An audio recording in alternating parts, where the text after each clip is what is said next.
नमस्कार. आपणा सर्वांच्या आवडत्या एस भाग्यश्री चॅनलमध्ये आपले सहर्ष स्वागत आहे. आज मी तुमच्यासाठी घेऊन आले आहे नागपंचमीची कहाणी. अहो नागोबा, तुमची कहाणी. एका आटपाट नगर होतं. तिथे एक ब्राह्मण होता. त्या ब्राह्मणाला 5-6 सुना होत्या. श्रावणात नागपंचमीसाठी त्या कोणी आजोळी गेल्या, पण जोडी न कोणी माहेरी गेल्या.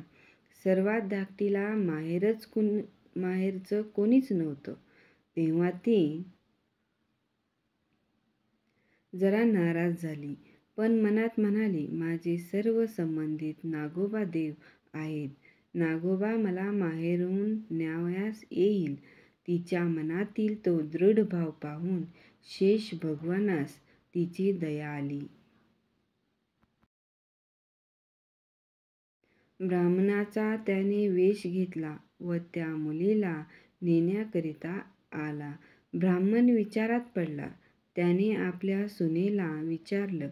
तिनंही हे माझे मामा आहेत असे सांगितलं. ब्राह्मणानं तिला जाण्यास परवानगी दिली. वेशधारी मामाने तिला आपल्या वारुळात नेली व खरी हकीकत तिला सांगितली.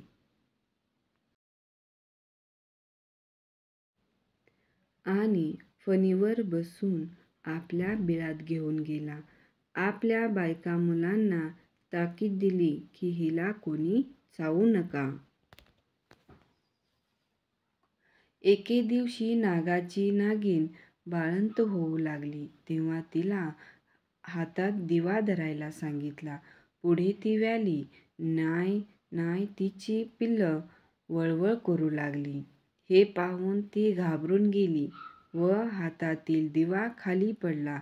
पिल्लांच्या शेपट्या भाजल्या. नागिनीला राग आला. तिने नवऱ्याला सांगितलं. तो म्हणाला, आपण तिला लवकरच सासरी पाठवू. पुढे ती पुन्हा आनंदाने वागू लागली. एके दिवशी मुलीला भरपूर धनसंपत्ती दिली व सासरी पोहोचवली. इकडे नागाची मुलं मोठी झाली. त्यांनी आपल्या तुटक्या शेपटीबद्दल आईला विचारले. तिनं मुलींची गोष्ट सांगितली. त्यांना राग आला. सूड घ्यावा म्हणून ते तिच्या घरी आले. तो नागपंचमीचा दिवस होता.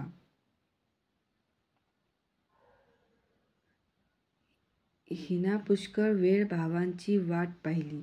ते येत नाहीत म्हणून पाटावर व भिंतीवर नागांची चित्र काढली.